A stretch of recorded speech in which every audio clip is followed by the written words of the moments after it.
Sejam bem-vindos à nossa 9ª aula do Seminário Desenvolvimento e Educação, Estratégias de Soberania e Justiça Social.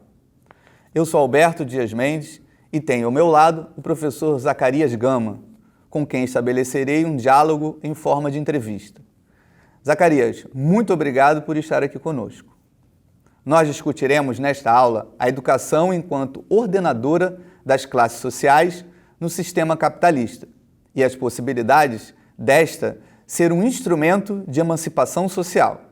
Nessa aula, vamos abordar os aspectos centrais da educação e seu potencial libertador. Trataremos da educação numa perspectiva que contempla a luta de classes como motor da história. Analisaremos as idiosincrasias no seio do movimento educacional, em particular, o protagonismo estudantil. Por fim, falaremos da experiência da ação afirmativa para ingresso no nível superior, que no Brasil, em particular, teve início na primeira década do século XXI. Esperamos que goste e não deixe de participar de nosso fórum virtual de discussão.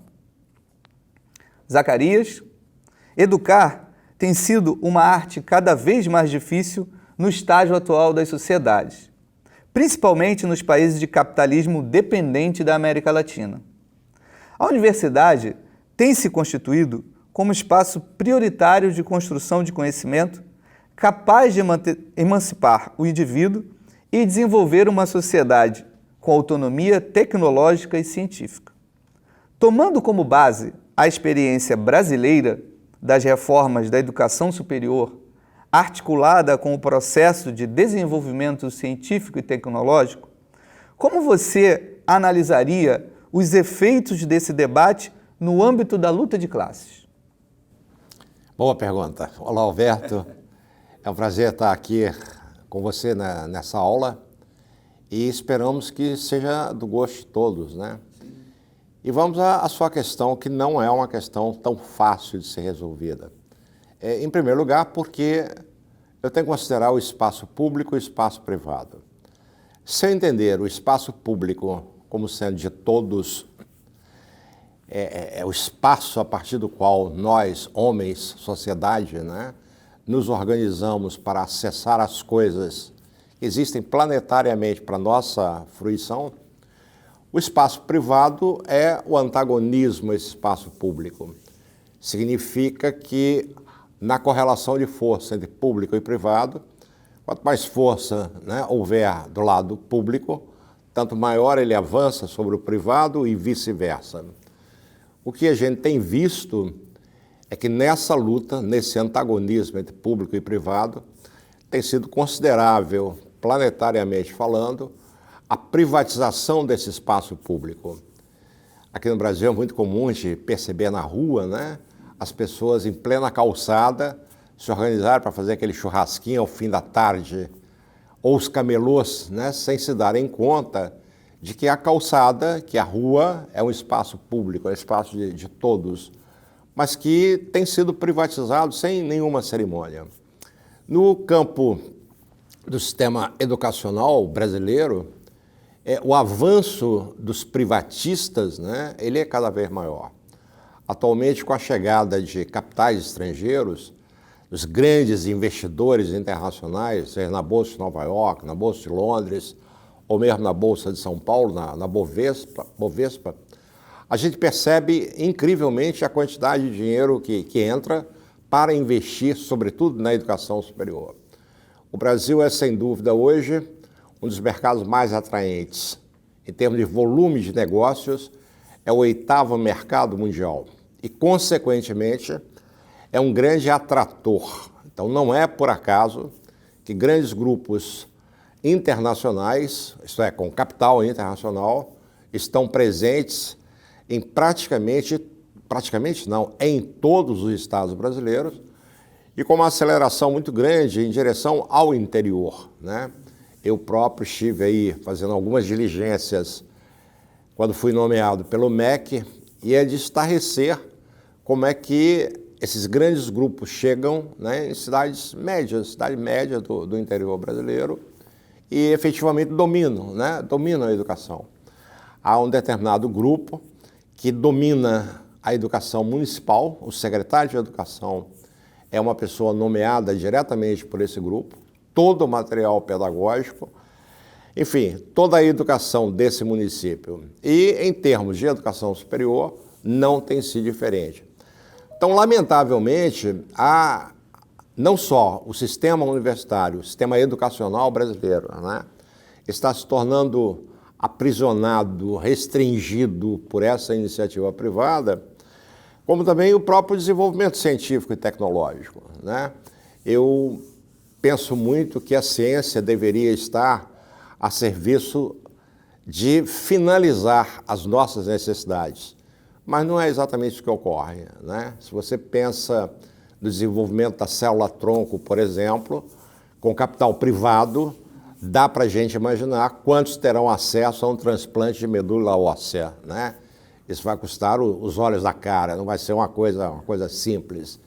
E, na verdade, né, todos os benefícios trazidos pelo desenvolvimento científico e tecnológico, pelas inovações, têm sido privatizados a serviço da realização do capital. Então, eu, para ter acesso a um sinal de Wi-Fi, por exemplo, eu pago e pago bem.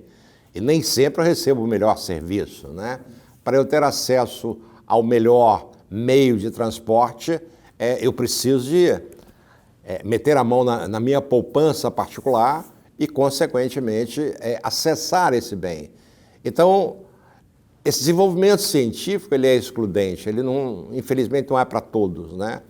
Eu não tenho, a não ser o que o Adam Smith falaria, né, por ocasião da mão invisível do capitalismo, é que os efeitos colaterais benéficos para a sociedade, melhoria das estradas, por exemplo, melhoria do metrô, melhoria dos aviões, etc., isso não foi pensado para o bem-estar, né? Isso é pensado para menor tempo de realização do capital, para a maior acumulação desse capital. Então, se eu me beneficio disso, é por simples efeito colateral de uma mão invisível.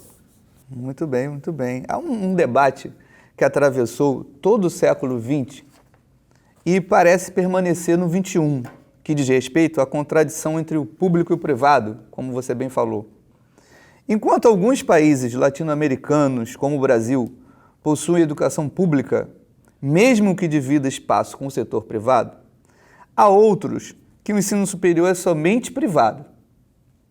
Podemos dizer que o ensino superior público nos países como o Brasil é fruto de uma vitória dos movimentos sociais sobre a burguesia privatista? E ainda, para além do debate público e privado, que desafios os sujeitos históricos da educação têm pela frente? Alberto, é continuidade da questão anterior, né? De novo, a gente tem à frente a questão do espaço público e do espaço privado. É claro que nos países onde a educação é 100% pública, gratuita e de qualidade, precisamos frisar bastante, isso é uma decorrência da organização da própria sociedade em exigir do governante, né, que isso seja benefício para todos. É muito interessante que a gente, hoje em dia, esteja repensando o conceito de políticas públicas. Durante algum tempo se pensou que a política pública fosse sempre uma benemerência do governante, né? Ele, no seu momento assim de capacidade, né, de agradar ao seu povo, ele então tira da cartola alguma política. Mas não é bem assim. A gente sabe que as políticas públicas resultam dessa correlação de força entre sociedade e Estado. Então, se a sociedade ela tem força, se a sociedade exige do governo, por exemplo, aplacar a fome de milhões de pessoas, e aí tomemos como exemplo o Bolsa Família do ex-presidente Lula, que infelizmente está preso e cada vez mais desejamos o Lula livre, até por conta de não haver nenhuma prova concreta de qualquer ilícito de sua parte. Então, as políticas públicas resultam mesmo dessa tensão entre sociedade e Estado. Quanto maior for a capacidade que a sociedade tem de tensionar, de exigir do governo, tanto maior é a sua resposta. Então, quando o Lula faz o Bolsa Família, não é apenas porque o Lula quer aplacar a fome, é porque aquilo é uma demanda da sociedade. A sociedade exige através de diversos movimentos, diversas formas de reivindicação. Então, a questão da escola pública também se realiza mais ou menos da mesma forma. A sociedade civil está organizada exigindo escola pública, ela vai ter escola pública e vai ter escola pública de qualidade. Infelizmente, há países latino-americanos, onde a capacidade de oferta de escola pública gratuita, ela foi perdida, né? Os privatistas, um governo ou governantes a serviço desse privatismo, simplesmente liquidaram a educação pública e gratuita. Então, qual é o desafio, né? O desafio, sem dúvida nenhuma, é a necessidade de a sociedade se organizar, partidos políticos, sindicatos, as mais diversas organizações possíveis no interior da sociedade civil, para realizar esse movimento que é um movimento político, né? Esse movimento reivindicatório, ele é um movimento de força, de divisão do poder, de equalização do poder em benefício de todos e não apenas de algum grupo particular. Então, onde houver, né, educação privada, como sabemos da existência de uma educação privada de qualidade em alguns países, é por absoluta falta, no meu entendimento, de condições para pleitear, né, a publicização desse espaço de ensino superior privatizado. É claro que, se eu tomar como exemplo Estados Unidos, é possível a sociedade criar mecanismos de capacitação ou de capacidade de acessar o ensino privado com altas mensalidades. Agora, há um debate, por exemplo, nos Estados Unidos a respeito disso, né? A respeito do endividamento do alunado americano, tanto que essas universidades estão em crise. A capacidade de realização delas é cada vez mais limitada pelo endividamento e por outras formas que a sociedade vem desenvolvendo de oferta de ensino de nível superior. Então, se a sociedade se organizar, eu acho que ela chega lá conquistando, então, excelentes escolas públicas, gratuitas, de excelência.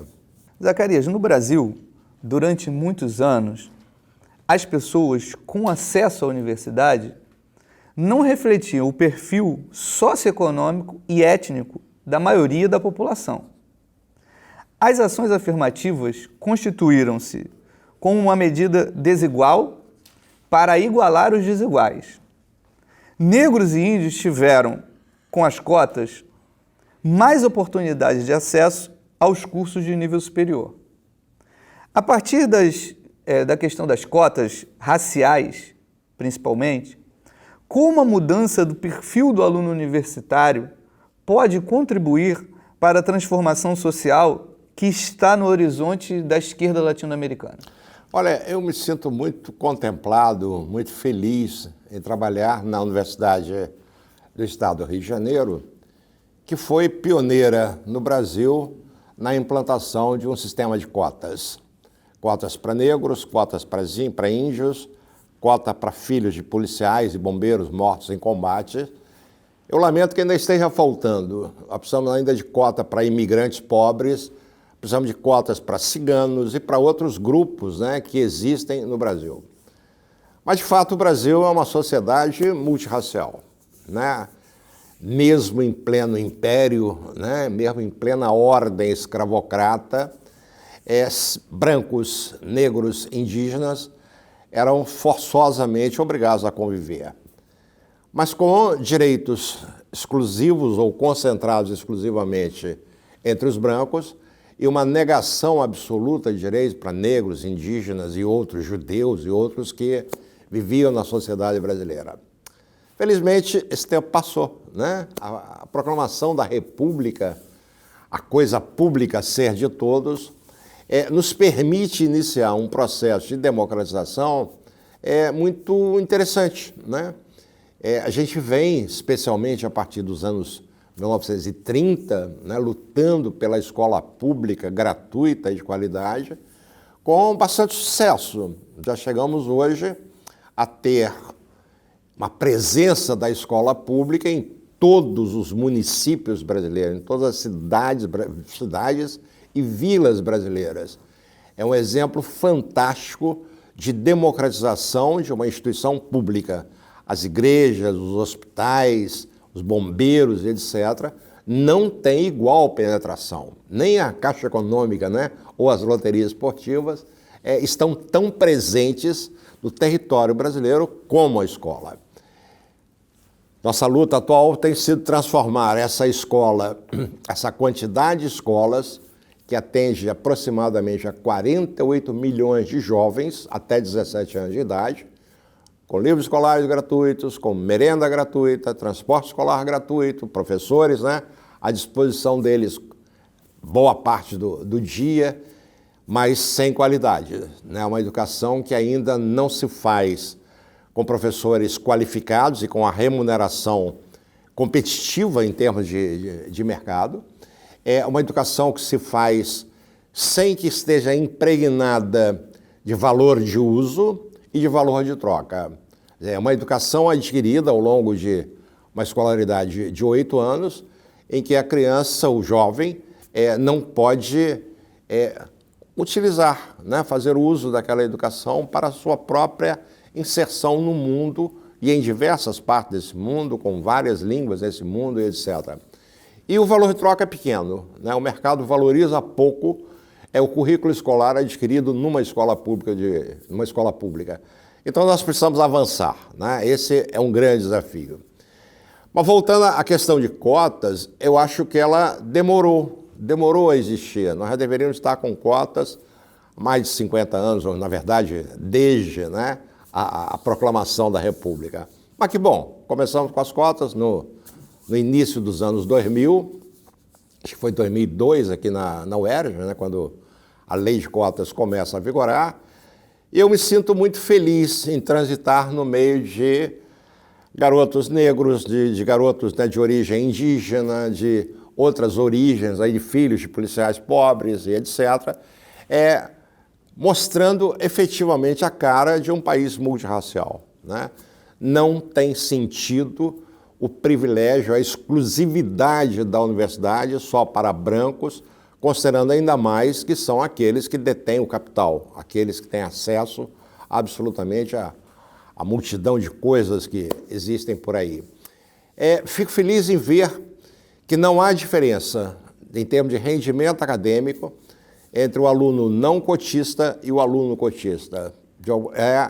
Há processos de equalizão aqui dentro da universidade, com uma multiplicidade de grupos de estudo, de formas organizativas, né, de alunos cotistas, no sentido de superarem as suas necessidades e as suas carências.